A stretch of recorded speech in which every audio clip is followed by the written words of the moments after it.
Hi friends, बहुत ही सुंदर स्वादिष्ट और डिजाइनर रेसिपीज वाले हमारे YouTube channel Meals and Gadgets with Lata Khanna में आपका स्वागत है। फ्रेंड्स, आज हम बाजार से चौथाई दामों में बहुत स्वादिष्ट केसरिया च्यवनप्राश बनाने का सबसे सरल तरीका लेकर आए हैं। ये च्यवनप्राश हम आपको 7 बहुत ही सरल स्टेप्स में बनाना बताएंगे। च्यवनप्राश बनाने के लिए हम गुड़ और आंवले का प्रयोग करेंगे। इसे बनाने के लिए हमने 1 किलो आंवला लिया है। आंवला को हमने नमक के पानी से और खुले पानी से बहुत अच्छे से धो लिया है। अब हमने गैस पर फुल फ्लेम पर एक कुकर को रख दिया है। इसमें हमने 2 गिलास भर के पानी डाल दिया है। कुकर में 2 गिलास पानी डालने के बाद अब सभी धुले हुए आंवले हम कुकर में डाल देंगे। आंवले डालने के बाद हम कुकर में 100 ग्राम छुहारे भी डाल रहे हैं। आंवला और छुहारे कुकर में डालने के बाद हम इसे मिला देंगे। इसके बाद कुकर की लिड लगाकर हम कुकर में 5 सीटी आने देंगे। 5 सीटी लगाने के बाद हम कुकर को बंद कर देंगे और इसे ठंडा होने देंगे। जब ये पूरी तरह ठंडा हो जाएगा तब हम इसे खोलेंगे। यहाँ पर हमारा स्टेप नंबर 1 खत्म हो गया है।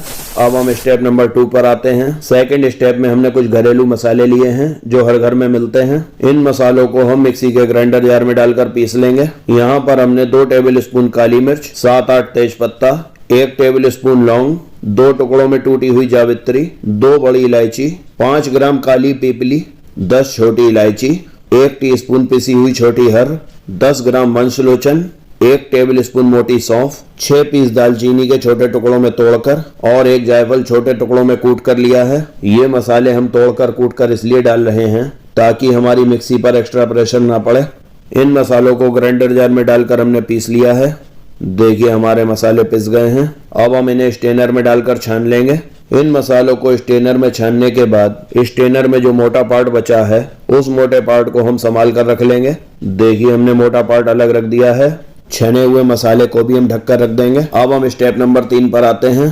च्यवनप्राश में डालने के लिए हमने थोड़े से ड्राई फ्रूट्स लिए हैं। इन ड्राई फ्रूट्स को च्यवनप्राश में डालना पूरी तरह से ऑप्शनल है। क्योंकि इस च्यवनप्राश को हम बहुत सस्ते में घर में बना रहे हैं, इसलिए हमने सोचा कि इसमें ड्राई फ्रूट्स डालकर क्यों ना इसका स्वाद और न्यूट्रिशन दोनों बढ़ा लिया जाए। इसमें डालने के लिए हमारे घर में जो मेवे रखे थे हम उन्हीं का प्रयोग कर रहे हैं।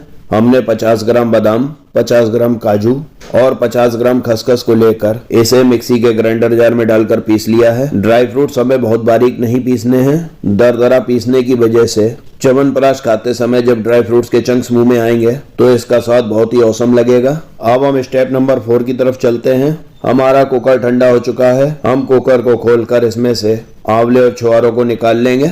देखिए हमने कुकर से आंवले और छुहारों को निकाल लिया है। कुकर से आंवला और छुहारा निकालने के बाद पानी को कुकर में ही पड़ा रहने देंगे। इस पानी में हम कुछ जड़ी बूटियां डालेंगे। इसमें डालने के लिए हमने 10-10 ग्राम अश्वगंधा, मुलेठी, सतावर, अगरकरा, ब्राह्मी और गिलोय को लिया है। इसके अलावा हम कुकर में थोड़ी सी तुलसी की मंजरी भी डाल रहे हैं। ये सभी जड़ी बूटियां हमने कुकर में डाल दी हैं। सभी जड़ी बूटियों को कुकर में डालने के बाद हम इसे थोड़ा सा चला देंगे। इसके बाद हमने जो मसाले का मोटा पार्ट अलग रखा था उसे भी हम कुकर में डाल देंगे। इसके बाद हम कुकर को ढक देंगे और कुकर में डाले गए इस मटेरियल को 10 मिनट तक लो फ्लेम पर पकने देंगे ताकि कुकर में डाली हुई जड़ी बूटियों का हस्क कुकर में पहले से पड़े हुए पानी में आ जाए। च्यवनप्राश बनाने के हमारे 4 स्टेप्स पूरे हो चुके हैं। अब हम 5th स्टेप पर आ रहे हैं।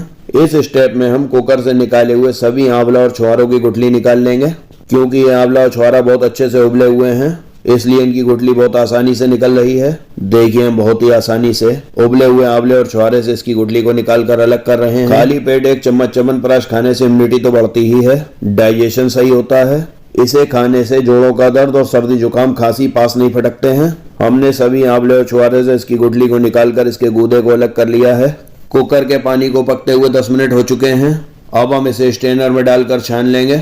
कुकर के पानी को हमने एक बोल में निकाल लिया है। स्ट्रेनर में निकले हुए इस वेस्ट मटेरियल को हम फेंक देंगे। इस च्यवनप्राश को बनाने में हम 31 इंग्रेडिएंट्स का प्रयोग कर रहे हैं। इसमें 18 जड़ी बूटियां भी शामिल हैं। इन सभी इंग्रेडिएंट्स की लिस्ट हम आपको बनाकर दे देंगे। ये सभी इंग्रेडिएंट्स बहुत सस्ते हैं। आपको बस पंसारी की शॉप पर जाकर इस लिस्ट को पकड़ाना है, वो ये सभी इंग्रेडिएंट्स आपको एक बार में ही निकाल कर दे देगा। अब हम आंवला और छुहारा को मिक्सर ग्राइंडर में डाल देंगे और मिक्सर ग्राइंडर में डालकर हम इन्हें पीस लेंगे। हमने 100 ग्राम मुनक्का धोकर गर्म पानी में भिगो दिया था। इसे भी हम मिक्सी के ग्राइंडर जार में डाल रहे हैं।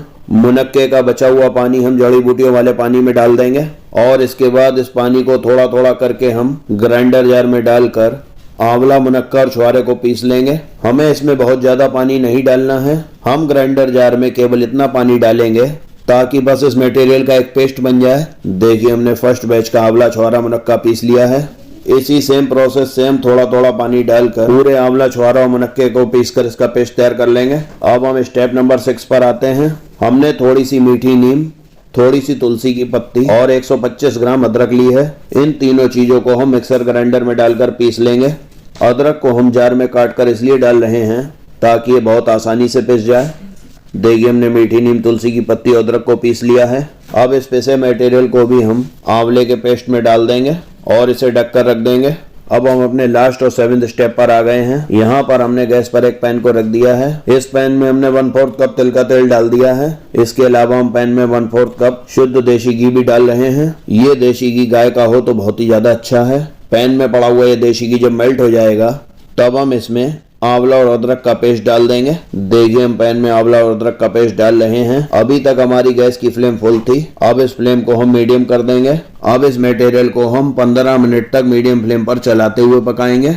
15 मिनट तक पकने के बाद ये मटेरियल हलवे जैसे दिखने लगेगा। देखिए ये मटेरियल अब हलवे जैसा दिखने लगा है। अब हम पैन में 1 किलो गुड़ छोटे टुकड़ों में तोड़कर डाल देंगे ताकि ये गुड़ बहुत अच्छे से मेल्ट हो जाए। देखिए हमने पैन में टुकड़ों में तोड़ा हुआ 1 किलो गुड़ डाल दिया है। च्यवनप्राश बनाने के लिए हमारा पैन कुछ छोटा पड़ रहा है, इसलिए अब हम इस मटेरियल को एक बड़ी कढ़ाई में शिफ्ट कर लेंगे। हमने च्यवनप्राश के इस पूरे मटेरियल को एक बड़ी कढ़ाई में शिफ्ट कर लिया है। गुड़ डालने के बाद ये मटेरियल कुछ पतला हो जाएगा, इसलिए गुड़ डालने के बाद भी हम इसे 15 मिनट तक पकाएंगे। इस च्यवनप्राश को हम जितना अच्छा पकाएंगे ये उतना ही ज्यादा स्वादिष्ट बनेगा और ज्यादा दिन तक सुरक्षित भी बना रहेगा। 1 किलो आंवला, 1 किलो गुड़ और बताई गई जड़ी बूटियों से हमारा 2.5 किलो च्यवनप्राश बनकर तैयार होगा। हमें इस मटेरियल को लगातार मीडियम फ्लेम पर चलाते हुए पकाना है। यदि बीच बीच में आपको गैस की फ्लेम कुछ तेज लगे या च्यवनप्राश का मटेरियल कुछ ज्यादा गर्म हो जाए तो इस फ्लेम को लो टू मीडियम कर लें। हमने च्यवनप्राश में डालने के लिए जो मेवे पीस कर रखे हुए थे उसे हमने कढ़ाई में डाल दिया है। इस पूरे मटेरियल को अब हम चलाकर मिला देंगे। इसके बाद हमने एक बोल में जो मसाला स्टेन करके रखा था उसे भी हम कढ़ाई के इस मटेरियल में डाल देंगे और इस पूरे मटेरियल को बहुत अच्छे से चलाकर मिला देंगे। पकते पकते मटेरियल रंग बदल लेगा और थोड़ी कलौस ले लेगा। यदि आपके घर में लोहे की कढ़ाई हो तो इस च्यवनप्राश को आप लोहे की कढ़ाई में ही बनाएं। ये च्यवनप्राश हमारे स्वास्थ्य को सही रखता है और हमें एनर्जी देता है। एक बार च्यवन ऋषि अस्वस्थ हो गए थे तो च्यवन ऋषि के पिताश्री ने उनके स्वास्थ्य को सही करने के लिए देवताओं से इस च्यवनप्राश को बनवाया था, जिसे खाने के बाद च्यवन ऋषि में बहुत असीम शक्ति आ गई थी। बस वहीं से ही इस नुस्खे का नाम च्यवनप्राश पड़ गया है।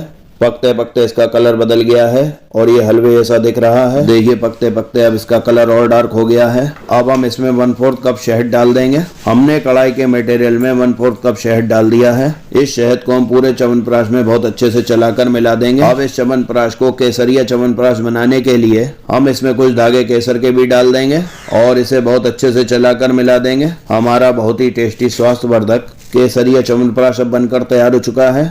अब हम इसमें चांदी की वर्क डालेंगे। देखिए हमने कढ़ाई में सिल्वर वर्क डाल दी है। हमारा ये बहुत ही टेस्टी च्यवनप्राश आंवला, खजूर, गुड़, मुनक्का, केसर, शहद, सिल्वर वर्क और 18 जड़ी बूटियों के प्रयोग से तैयार हुआ है। ये च्यवनप्राश बहुत टेस्टी तो बनकर तैयार होता ही है। इसकी शुद्धता पर भी कोई प्रश्न चिन्ह नहीं है। इतने ड्राई फ्रूट्स का प्रयोग करने के बावजूद हमें ये च्यवनप्राश बाजार से 1/4 भाव में पड़ा है। तो फ्रेंड्स, आप हमारे द्वारा बताए गए च्यवनप्राश को कब बना रहे हैं, ये आपको कैसा लगा हमें कमेंट करके अवश्य बताइएगा। यदि आपको हमारे केसरिया च्यवनप्राश बनाने की रेसिपी का वीडियो पसंद आया हो तो प्लीज इस वीडियो को लाइक शेयर करें, हमारे चैनल को सब्सक्राइब करें, बेल आइकन प्रेस करें। Thank you for watching.